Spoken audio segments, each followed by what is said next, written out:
করোনার ভয়াবহতায় সোমবার থেকে এক সপ্তাহ লকডাউন, চালু থাকবে জরুরি সেবা দানকারী প্রতিষ্ঠান।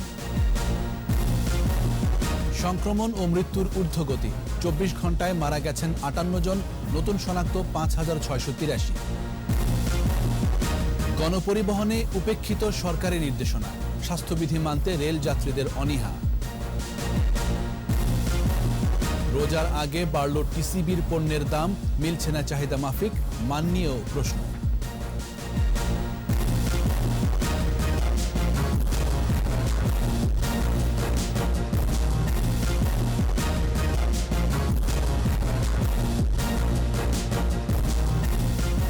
শুনছিলেন ফার্স্ট সিকিউরিটি ইসলামী ব্যাংক লিমিটেড সংবাদ শিরোনাম। আমন্ত্রণ সন্ধ্যা 7টার 21 সংবাদে, সাথে আছি আমি জাবের হোসেন। দর্শক, 21 টেলিভিশনের সংবাদ একই সাথে সরাসরি দেখতে পাবেন আমাদের ফেসবুক পেজ www.facebook.com/2124 অনলাইনে। Mega spider ceiling fan, mega বাতাসে শান্তির পরশ। এছাড়া সংবাদে আরও থাকছে, মিয়ানমারে প্রাণ গেল আরও 5 বিক্ষোভকারীর, অনলাইনে সমালোচনার জন্য তারকাদের বিরুদ্ধে গ্রেফতারি পরোয়ানা।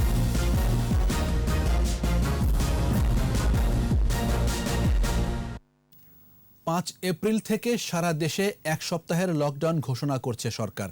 করোনা পরিস্থিতির ভয়াবহতা বিবেচনা করে এই সিদ্ধান্ত নেওয়া হচ্ছে বলে জানিয়েছেন সড়ক পরিবহন ও সেতুমন্ত্রী ওবায়দুল কাদের। আর জনপ্রশাসন প্রতিমন্ত্রী ভিডিও বার্তায় জানিয়েছেন, লকডাউন চলাকালে স্বাস্থ্যবিধি মেনে জরুরি সেবা প্রতিষ্ঠান ও কলকারখানা খোলা থাকবে। বিস্তারিত জানাচ্ছেন আকবর হোসেন সুমন।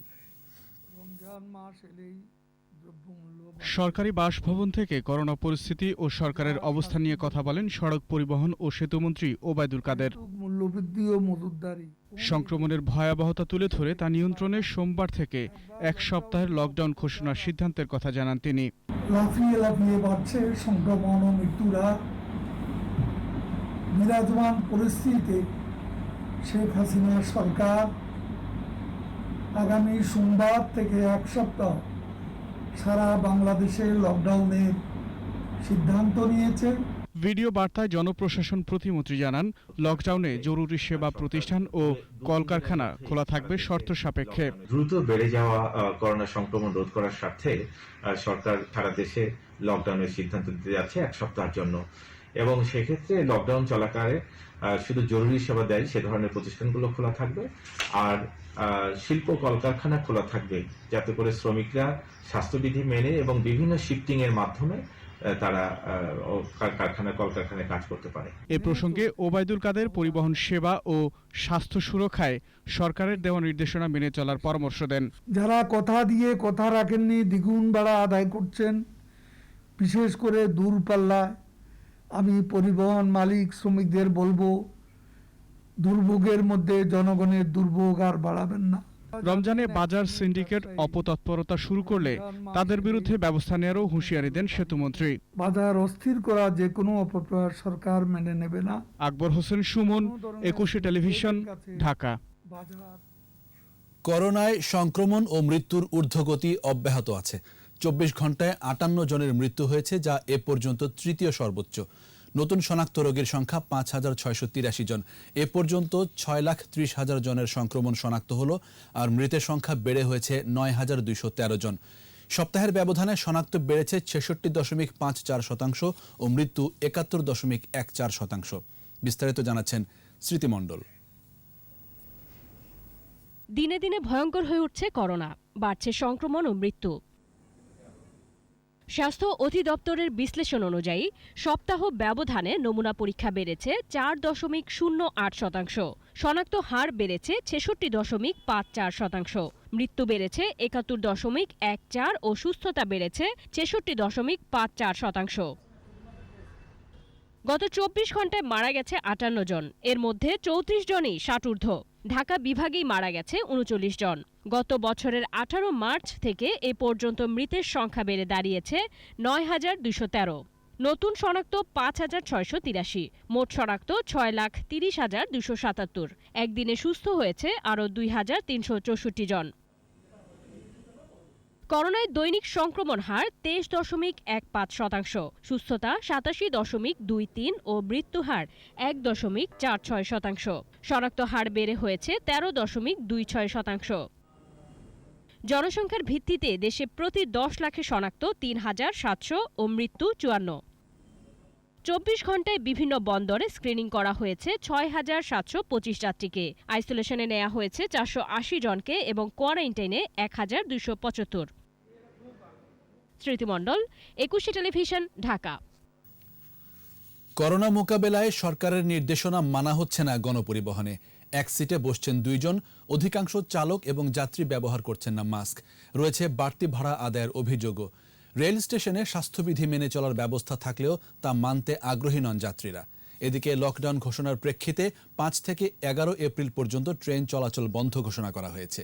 বিস্তারিত আহমদ বাবুর রিপোর্টে।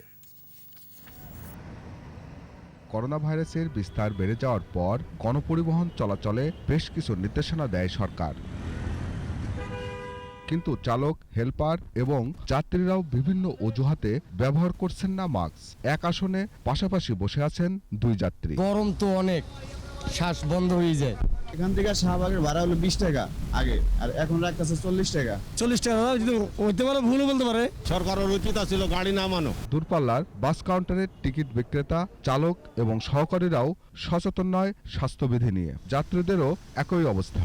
যে ভাড়া বাড়ানো হয়েছে সেটাই নিচ্ছে। মাস্ক ব্যবহার করিনি, ভুল হয়েছে। কখনো গলায়, কখনো কানে ঝুলায় রাখতেছে। কমলাপুর রেল স্টেশনে যাত্রীদের সচেতন করার পাশাপাশি রয়েছে হ্যান্ড স্যানিটাইজার ও হাত ধোয়ার ব্যবস্থা। ছেটানো হচ্ছে জীবাণুনাশক। তবে ট্রেনের ভেতরের চিত্র ভিন্ন। স্বাস্থ্যবিধির তোয়াক্কা নেই যাত্রীদের মাঝে। এই চিত্র লোকাল ট্রেনের টিকিট কাউন্টারের। স্বাস্থ্যবিধি মেনেই চলো, তাহলে 3 ফুট দূরত্ব থাকতো। গরম লাগছে খুব একেবারে। না এখন আপাতত বসছি আমরা ওখানে তো ডবল উঠছে। কর্তৃপক্ষ বলছে মাস্ক ছাড়া কাউকে স্টেশনে প্রবেশ করতে দেওয়া হচ্ছে না। তবে অনেক যাত্রী ট্রেনে চড়ার পর মাস্ক খুলে ফেলছেন। আমরা আরো কঠোর হবো। আমাদের প্রশাসনিক যারা আছে আমরা সবাইকে বলেছি যে এখানে কঠোর ব্যবস্থা নেওয়ার জন্য। জোর আসনের কোনো টিকিট বিক্রি হচ্ছে না। 5 এপ্রিলের পর থেকে ট্রেনে কোনো অতিরিক্ত যাত্রী থাকবে না বলে জানিয়েছে রেলওয়ে কর্তৃপক্ষ। আহমদ বাবু, 21 টেলিভিশন, ঢাকা। বাজারে যখন দফায় দফায় নিত্য পণ্যের দাম বাড়ে, তখন সাধারণ মানুষের ভরসা টিসিবির পণ্য। বিশেষ করে রোজার মাসে সাধারণ ভোক্তাদের ভরসা টিসিবি। তবে এবার রোজার আগ মুহূর্তে টিসিবির পণ্য মূল্য বাড়ানো হয়েছে। আর চাহিদা অনুযায়ী পণ্য পাচ্ছেন না ক্রেতারা। কিছু পণ্যের মান নিয়েও রয়েছে অভিযোগ। সাইদুল ইসলামের রিপোর্ট। ন্যায্য মূল্যে কয়েকটি পণ্য বিক্রি করে trading corporation of Bangladesh TCB এবারও রমজানকে সামনে রেখে নিত্যপণ্যের মূল্য স্থিতিশীল রাখতে গত বৃহস্পতিবার থেকে সারা দেশে 5 শতাধিক ট্রাক নামিয়েছে টিসিবি। কিন্তু এবার শুরুতেই পণ্যের দাম বাড়ানো হয়েছে। সয়াবিন তেল প্রতি লিটার 10 টাকা বেড়ে 100 টাকা এবং চিনি, ডাল, ছোলা, পেঁয়াজ প্রতি কেজি 5 টাকা বাড়ানো হয়েছে। কিন্তু সরজমিনে দেখা যায় ক্রেতার চাহিদা মতো পণ্য কিনতে পারছেন না।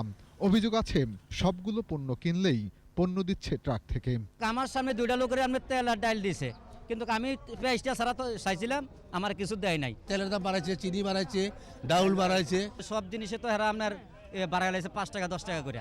অধিকাংশ পণ্যের মান ঠিক থাকলেও পেঁয়াজের মান নিয়ে প্রশ্ন রয়েছে বরাবরই। বেশ কয়েকটি ট্রাক ঘুরে দেখা যায় টিসিবির পেঁয়াজ অনেক ক্ষেত্রেই পচা। পেঁয়াজগুলো এখন পচা, এটি খাওয়ার মতন নাই, এটি দেখতেছি আমি। দেশি পেঁয়াজ দেখ 10 টাকা বেশি নেই, কোনো সমস্যা নাই। পেঁয়াজ পচা, পেঁয়াজ এগুলো ভালো না। দেখা যায় ভালো, ভিতর দিয়ে পচা।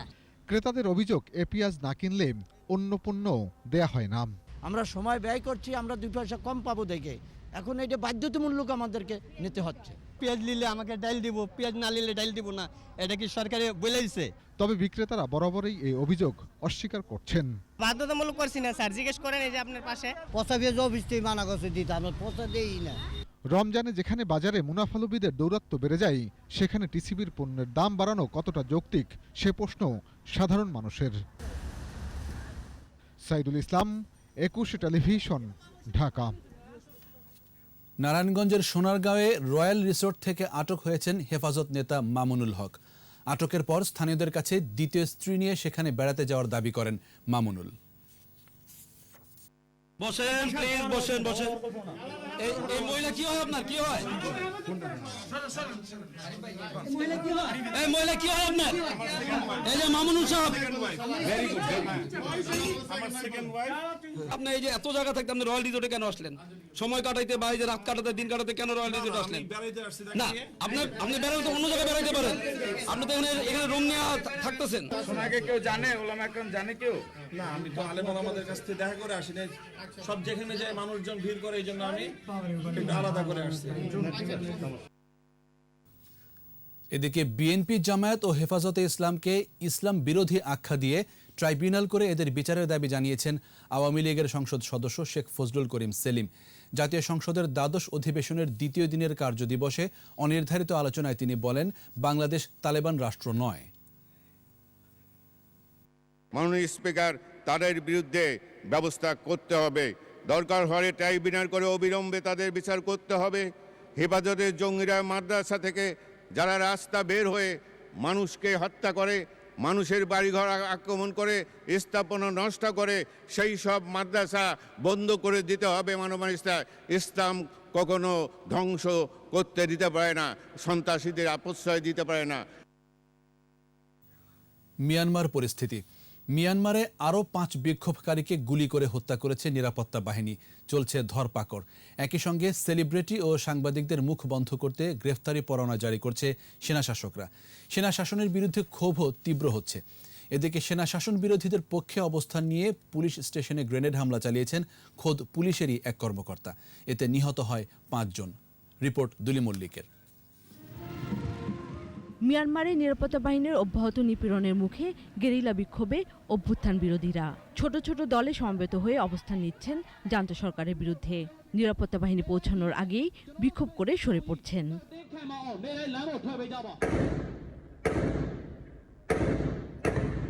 তারপরও শনিবার নিরাপত্তা বাহিনীর গুলিতে মনিওয়া শহরের 3 ও দক্ষিণের থাটন শহরে প্রাণ গেছে এক বিক্ষোভকারীর। এ অবস্থায় অনলাইনে জান্তা সরকারের বিরুদ্ধে আন্দোলনে সরব অনেকে। আর বিরোধী মত রোধ করতে প্রথমে ইন্টারনেট বন্ধ, এরপর সমালোচকদের বিরুদ্ধে সরাসরি ব্যবস্থা নিতে শুরু করেছে সেনাশাসকরা। গ্রেপ্তারি পরোয়ানা জারি করেছে 18 সেলিব্রিটি ও 2 সাংবাদিকের বিরুদ্ধে।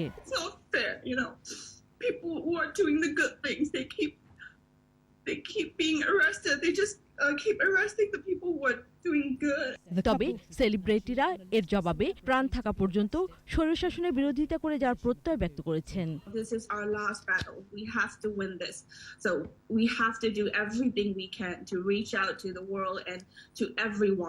এদিকে সেনা শাসকদের বিরুদ্ধে ক্ষোভ বাড়ছে।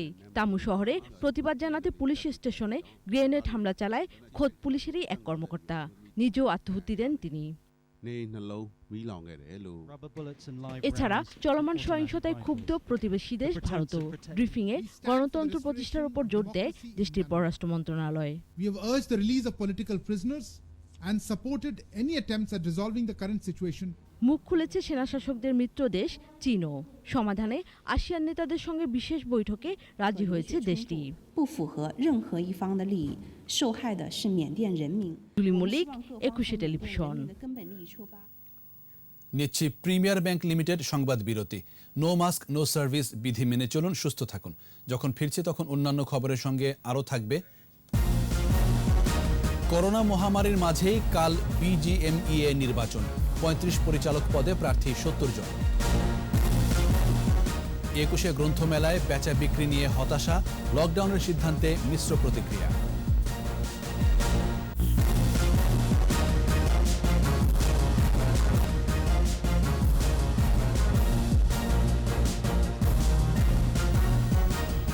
আবার আমন্ত্রণ সন্ধ্যা 7টার 21 সংবাদে। পর্যটন কার্যক্রম পরিচালনায় বাংলাদেশ ট্যুর অপারেটর ও ট্যুর গাইড বিল সংসদে উত্থাপন করা হয়েছে। একাদশ জাতীয় সংসদের দ্বাদশ অধিবেশনের দ্বিতীয় দিবসে উত্থাপিত বিলটি প্রতিবেদন প্রদানের জন্য পাঠানো হয়েছে বেসামরিক বিমান পরিবহন ও পর্যটন মন্ত্রণালয় সম্পর্কিত স্থায়ী কমিটিতে। আর নৌ পরিবহন মন্ত্রণালয় সম্পর্কিত স্থায়ী কমিটিতে পাঠানো হয়েছে মোংলা বন্দর কর্তৃপক্ষ বিল। এছাড়া আইন প্রণয়ন কার্যাবলীতে মহিলা ও শিশু বিষয়ক মন্ত্রণালয়ের শিশু দিবাযত্ন কেন্দ্র বিল সংসদীয় স্থায়ী কমিটিতে প্রেরণের সুপারিশ করা হয়।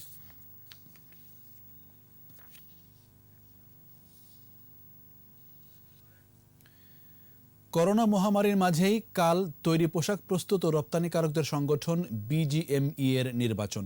সকাল ৯টা থেকে সন্ধ্যা ৭টা পর্যন্ত রাজধানীর হোটেল র্যাডিসন ব্লু এবং চট্টগ্রামে নিজস্ব আঞ্চলিক কার্যালয়ে ভোট গ্রহণ চলবে। সম্মিলিত পরিষদ ও ফোরাম প্যানেল থেকে ৩৫ পরিচালক পদের জন্য লড়ছেন ৭০ জন। বিজয়ী পরিচালকরা পরে সভাপতি ও সহসভাপতি নির্বাচন করবেন। তৌহিদুর রহমানের রিপোর্ট। বিজিএমইর দ্বিবার্ষিক নির্বাচন। একদিন প্রচার চালিয়েছেন সম্মিলিত পরিষদ ও ফোরাম প্যানেলের প্রার্থীরা। ইশতেহার ঘোষণা সহ প্রচারে ব্যস্ত সময় কাটিয়েছেন দুই প্যানেল লিডার ফারুক হাসান এবং এবিএম শামসুদ্দিন। ঢাকা ও চট্টগ্রামের ৩৫টি পরিচালক পদে দুই প্যানেলেই ৩৫ জন করে প্রার্থী দিয়েছে। এদের মধ্যে কয়েকজন তরুণ প্রার্থী রয়েছেন। সাবেক সভাপতি প্রয়াত আনিসুল হকের ছেলে নাভিদুল হক লড়ছেন ফোরাম প্যানেলের হয়ে। করোনার কঠিন সময়ে সামনে থেকে নেতৃত্ব দেওয়ার কারণেই ভোটাররা ফোরাম প্যানেলকে বেছে নেবে বলে আশাবাদী নাভিদুল। করোনা আউটব্রেকের সময় বেশ অনেক অর্ডার ক্যান্সেল করেছে, বাংলাদেশের অনেক টাকা আটকে গেছিল বিদেশি ব্র্যান্ডের হাতে, সেগুলো ফিরিয়ে আনা। এখানে একটা বিরাট কর্মযজ্ঞ হয়েছে, যেটা সুফল মেম্বাররা অলরেডি পেয়েছেন। সো আশা করি যে তারা ফোরামকে দেখবেন সেই ডিফারেন্সিয়েশনে। সম্মিলিত পরিষদের হয়ে লড়ছেন রাজশাহী বিশ্ববিদ্যালয়ের সাবেক ভিসি ও উদ্যোক্তা ডক্টর মাজহারুল ইসলামের ছেলে শোভন ইসলাম। পোশাক খাতকে এগিয়ে নিতে সম্মিলিত পরিষদকে বিজয় করার আহ্বান জানান তিনি। এবং ট্রেডের ওপেনিং এবং ট্রেড ডিফারেন্ট কমিটিতে আমি কাজ করেছি, আইএলওর সাথে কাজ করেছি, কিন্তু আমি সরাসরি বিজিএমইর সাথে যুক্ত হতে চেয়েছি বিকজ অফ আমাদের প্যানেলটি অত্যন্ত সুন্দর হয়েছে এবার সম্মিলিত পরিষদের প্যানেল। ভবিষ্যতের চ্যালেঞ্জ মোকাবেলায় দুপক্ষই পোশাক খাতকে এগিয়ে নিতে চায়। আমি টেকনোলজি দিয়ে কিভাবে করে কস্ট অফ ডুইং বিজনেস কমানো যায় এবং ইজ অফ ডুইং বিজনেস কিভাবে বাড়ানো যায় বিজিএম মেম্বারদের জন্য, এটার উপরে আমি কাজ করতে চাই। তারল্য সংকটের কারণে এই ক্ষুদ্র মাঝারি শিল্প এই মুহূর্তে একটা একটা করে ফ্যাক্টরি ঝরে পড়ছে। তা আমার মেইন লক্ষ্য হবে I can help contribute to turn this around by working with the government. আমরা যদি কটন বেস্টের বাইরে যেয়ে কিছু এক্সপার্টিস তৈরি করতে পারি, তাহলে আমরা মনে করি আমরা ইজিলি অ্যাডিশনাল $4 to $6 বিলিয়ন আমরা এই ক্যাটাগরিতে অ্যাড করতে পারবো। এবার ভোটার সংখ্যা 2313। 2019 সালে ভোটারের সংখ্যা ছিল 1956 জন। তৌহিদুর রহমান, একুশে টেলিভিশন, ঢাকা। করোনা পরিস্থিতি যাই হোক, দেশে উৎপাদন চালু রাখতে হবে, উৎপাদন বন্ধ রাখা যাবে না বলে জানিয়েছেন মৎস্য ও প্রাণী সম্পদ মন্ত্রী শ.ম. রেজাউল করিম। দুপুরে রাজধানীর একটি হোটেলে প্রাণী সম্পদ উৎপাদনের উপকরণ ও পানিজাত খাদ্যের মান নিয়ন্ত্রণ গবেষণাগারের কার্যক্রম ও বিধিবিধান বিষয়ক আলোচনায় যোগ দেন মন্ত্রী। এ সময় তিনি বলেন, সংকট যত বড় হোক তা মোকাবেলায় সরকারের পাশাপাশি বেসরকারি প্রতিষ্ঠানকেও একযোগে কাজ করতে হবে। সভায় সকলকে স্বাস্থ্যবিধি মেনে চলার পরামর্শ দেন মৎস্য ও প্রাণী সম্পদ মন্ত্রী শ.ম. রেজাউল করিম। লকডাউনে যাচ্ছে ট্রু, কিন্তু এর ভিতর থেকে সীমিত পরিসরে কিন্তু আমাদের কাজ করতে হবে। আমাদের উৎপাদনকে অব্যাহত রাখতে হবে, আমাদের অফিসিয়াল ট্রানজ্যাকশনকে অব্যাহত রাখতে হবে, আমাদের আদার সেক্টরে কাজ করতে হবে, আমাদের গবেষণাকে অব্যাহত রাখতে হবে। এভাবেই আমরা সকলে মিলে কিন্তু সামনের দিকে এগোতে হবে। না হলে আমাদের কিন্তু এত বিপন্ন অবস্থা হবে যে সেই বিপন্ন অবস্থার দায় কিন্তু আমরা কেউ নিতে পারবো না। করোনা সংক্রমণ রোধে নিষেধাজ্ঞা জারি করায় পর্যটক শূন্য হয়ে পড়েছে বিশ্বের দীর্ঘতম সমুদ্র সৈকত কক্সবাজার। তবে জরুরি প্রয়োজনে স্বাস্থ্যবিধি মেনে হোটেল মোটেলগুলোতে থাকতে পারবেন অতিথিরা। কক্সবাজার প্রতিনিধি আব্দুল আজিজের রিপোর্ট, জানাচ্ছেন সমর ইসলাম। সারা দেশে করোনার সংক্রমণ বাড়ছে মৃত্যুর সংখ্যাও। ব্যতিক্রম নয় পর্যটন নগরী কক্সবাজারও। এ অবস্থায় 2 এপ্রিল থেকে সমুদ্র সৈকতে পর্যটকদের ভ্রমণে নিষেধাজ্ঞা আরোপ করেছে প্রশাসন। ফলে সৈকতের লাবণী পয়েন্ট, সুগন্ধা পয়েন্ট থেকে শুরু করে সব পয়েন্টই এখন পর্যটক শূন্য। সৈকতের দোকানপাটও বন্ধ। ভ্রমণে এসে নিষেধাজ্ঞায় পড়ে হতাশ হলেও সরকারের সিদ্ধান্তকে যথার্থ বলছেন পর্যটকরা। সরকারের সিদ্ধান্ত ঠিক আছে, কিন্তু অনেক আশা নিয়ে আসছিলাম বিচে নামবো, ঘোরাঘুরি করবো, কিন্তু এটা পারতেছি না। ছিলাম অনেক দূর থেকে ফার্স্ট টাইম দেখার জন্য, কিন্তু এসে দেখি যে লকডাউন, এখন তো কিছু করার নাই। পানিতে নামতে পারতেছে না, বিচে যাইতে পারতেছে না, হোটেলে বন্দি অবস্থায় থাকতে হচ্ছে। এদিকে বিধিনিষেধ আরোপের পর সৈকতের প্রবেশদ্বারে বসানো হয়েছে তল্লাশি চৌকি। মাইকিং সহ বিধিনিষেধ মানাতে কাজ করছে জেলা প্রশাসন ও ট্যুরিস্ট পুলিশ। একসঙ্গে যাতে চলাচল না করে সে বিষয়েও আমরা মাইকিং করেছি, জনসচেতনামূলক আমরা কথাবার্তা বলেছি। দেখা যাচ্ছে যে এখানে এত উপচে পড়া ভিড় হচ্ছে, তাতে করে এটি আর নিয়ন্ত্রণ করা যাচ্ছে না। সেজন্য আমরা সাময়িকভাবে এটি বন্ধ ঘোষণা করেছি। আবার যদি পরিস্থিতির উন্নতি ঘটে তখন এটি পর্যটকদের জন্য আবার খুলে দেওয়া হবে। দেশ বিদেশের পর্যটক সমাগমে স্বাস্থ্য ঝুঁকি বাড়ে। বিষয়টি মাথায় রেখে মাস্ক বিতরণ সহ সচেতনতামূলক প্রচারণাও চালাচ্ছে জেলা প্রশাসন। সমর ইসলাম, 21 টেলিভিশন। এবারের আয়োজন বিএসবি গ্লোবাল নেটওয়ার্ক বইমেলা প্রতিদিন।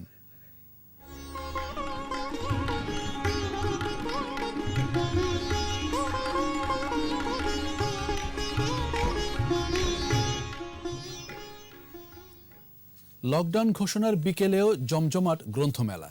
মেলা খোলা রাখা নিয়ে মিশ্র প্রতিক্রিয়া জানিয়েছেন পাঠক লেখকরা, আর বিক্রি নিয়ে প্রকাশকদের মাঝে ছিল হতাশা। মফিউর রহমানের রিপোর্ট। 17তম দিন পার করল অমর একুশে গ্রন্থমেলা। ছুটির দিন হওয়ায় বিকেলে পাঠক সমাগম ছিল চোখে পড়ার মতো। লকডাউনের খবরে অনেকেই মেলায় এসেছেন প্রিয় বই সংগ্রহ করতে, আর তাই স্টল ও প্যাভিলিয়নের সামনে যথেষ্ট ভিড়। সুরক্ষা বিবেচনায় লকডাউনকে অনেকে স্বাগত জানালেও কেউ কেউ চান সীমিত পরিসরে বইমেলা খোলা থাকুক। লকডাউন তো আমাদের সুরক্ষার জন্য করা হচ্ছে, তো একদিক দিয়ে সেটাও ভালো। খোলা রাখাটা উচিত হবে না, কারণ এখানে অনেক মানুষ আসা যাওয়া করবে, করোনাটা বাড়তে পারে। করোনা পরিস্থিতির কারণে একটু ভিড় কম, তারপরেও মেলা হচ্ছে। আমাদের বাঙালির ঐতিহ্য, আমাদের সংস্কৃতি যেটা ধারণ করে সেটার সাথে খুব ওতপ্রোতভাবে মিশে গেছে।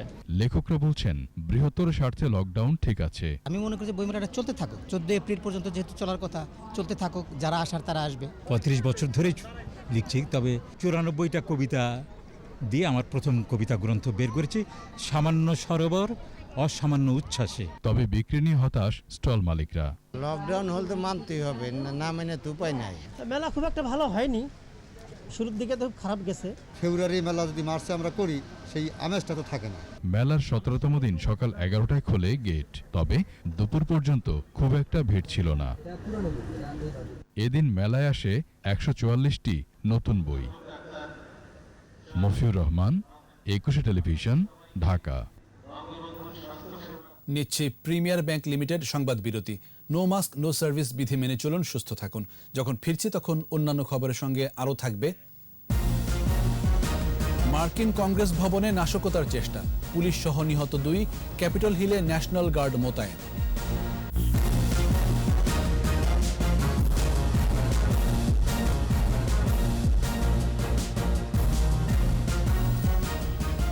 দেখছেন সন্ধ্যা 7টার 21 সংবাদ।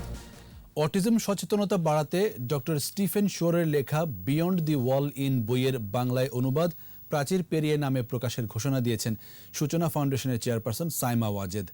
বইটি বাংলায় প্রকাশের ঘোষণায় সামাজিক যোগাযোগ মাধ্যম ফেসবুক এবং ইনস্টাগ্রাম বার্তায় উচ্ছ্বাস প্রকাশ করেন মূল লেখক স্টিফেন শোর। স্টিফেন শোর শৈশবে অটিজম শিশু হিসেবে সমাজে পরিচিত ছিলেন। আত্মজীবনীমূলক এই বইটি স্পেকট্রামে আক্রান্ত ব্যক্তিদের জীবনের নানা দিক ও ভাবনা জানান দিতে সহায়তা করবে।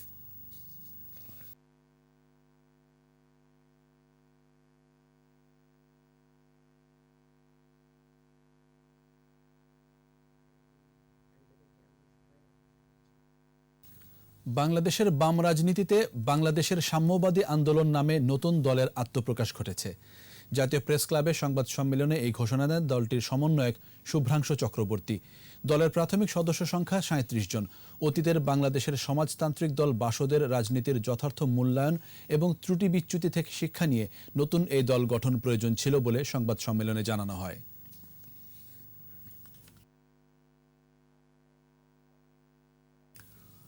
রাজধানীর হাতিরঝিলে প্রাইভেট কার থেকে উদ্ধার করা গৃহবধূ ঝিলিক আলমের মৃত্যু সড়ক দুর্ঘটনা নয়, শ্বাসরোধ করে হত্যা করা হয়েছে। এই ঘটনায় নিহতের স্বামী সাকিব আলমকে গ্রেফতার করেছে পুলিশ। পুলিশ জানায় গুলশান থেকে মৃত অবস্থায় ঝিলিককে হাসপাতালে নেওয়া হচ্ছিল। তার স্বামী সাকিব ঘটনাটি আড়াল করে দাবি করেছিল বাসা থেকে প্রাইভেট কারে নিয়ে যাওয়ার সময় হাতিরঝিলের আমবাগান এলাকার সড়ক ডিভাইডারে ধাক্কা লাগে। এতে সাকিব ডান হাতে সামান্য আহত হলেও ঝিলিক গুরুতর আহত হন। পুলিশ সাকিব ঝিলিকের বাসার ক্লোজ সার্কিট ক্যামেরার ফুটেজ সংগ্রহের পর সংবাদকর্মীদের নিশ্চিত করে সাকিবের দাবি মিথ্যা। ফুটেজে দেখা যায় ঝিলিককে কয়েকজন ধরাধরি করে প্রাইভেট কারে তুলে দিচ্ছে। পরে ওই প্রাইভেট কার চালিয়ে হাতিরঝিলের সড়কে ওঠে তার স্বামী এবং ডিভাইডারে গাড়ির ধাক্কার লাগা নাটক তৈরি করে।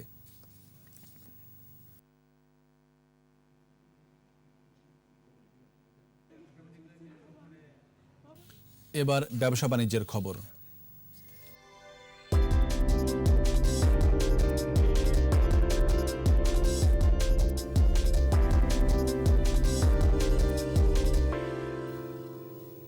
বাণিজ্য বিরোধ নিষ্পত্তিতে আদালতে কালক্ষেপণ বিনিয়োগের অন্যতম অন্তরায়, একথা বলেছেন প্রধানমন্ত্রীর বেসরকারি শিল্প ও বিনিয়োগ বিষয়ক উপদেষ্টা সালমান এফ রহমান। ডিসিসিআই আয়োজিত ওয়েবিনারে এই সমস্যা সমাধানে মামলা ব্যবস্থাপনা উন্নয়ন করার পরামর্শ দেন তিনি। রিপোর্টে আরও জানাচ্ছেন মুহাম্মদ নুরন নবী। ব্যবসা বাণিজ্যের বিকাশ আর প্রতিযোগিতা সক্ষমতার জন্য বিদ্যমান বাধা চিহ্নিত করতে এবং সমস্যার সমাধানের উপায় খুঁজতে Dhaka chamber of commerce and industries DCCI এর এই ওয়েবিনার কান্ট্রি কম্পিটিটিভনেস কি রিফর্মস ইন ডুইং বিজনেস শিরোনামে এই ওয়েবিনারে আলোচনায় আসে আইনি জটিলতা ও প্রশাসনিক পদ্ধতির সীমাবদ্ধতা।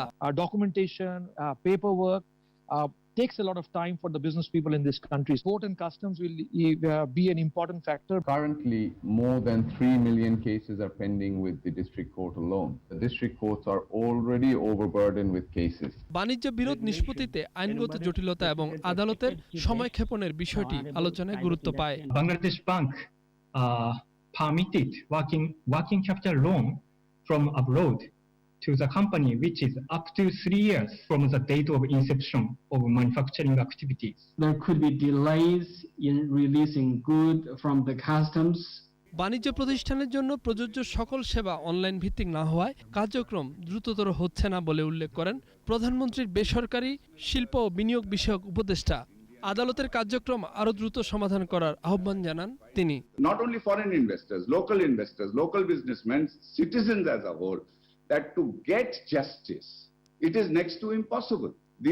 Until and unless you really reform your civil procedure code. আমার আইন নিয়ে কোনো সমস্যা নেই, আমার সমস্যাটা হলো কেস ম্যানেজমেন্ট নিয়ে, আমার সমস্যাটা হলো অ্যাডমিনিস্ট্রেটিভ ইস্যুস নিয়ে, এন্ড আমার সমস্যাটা হলো এখানে একটা ভেস্টেড ইন্টারেস্ট এসে গেছে, and it is now time that the society as a whole should start talking about. বাণিজ্য বিষয়ক আইনি জটিলতা কমাতে civil procedure, code conduct, e-filing, e-payment সহ কোর্ট কার্যক্রমের অটোমেশন এবং বিশেষায়িত বাণিজ্য আদালত প্রতিষ্ঠার প্রস্তাব করেন আলোচকরা। মোহাম্মদ নুরুন নবী, 21 টেলিভিশন, ঢাকা। আর এরই সাথে শেষ করছি সন্ধ্যা 7টার 21 সংবাদ। যাবার আগে ফার্স্ট সিকিউরিটি ইসলামী ব্যাংক লিমিটেড সংবাদ শিরোনামগুলো আরও একবার। করোনার ভয়াবহতায় সোমবার থেকে 1 সপ্তাহ লকডাউন, চালু থাকবে জরুরি সেবাদানকারী প্রতিষ্ঠান। সংক্রমণ ও মৃত্যুর ঊর্ধ্বগতি, 24 ঘন্টায় মারা গেছেন 58 জন, নতুন শনাক্ত 5683। গণপরিবহনে উপেক্ষিত সরকারি নির্দেশনা, স্বাস্থ্যবিধি মানতে রেল যাত্রীদের অনীহা। রোজার আগে বাড়ল টিসিবির পণ্যের দাম, মিলছে না চাহিদা মাফিক, মান নিয়েও প্রশ্ন।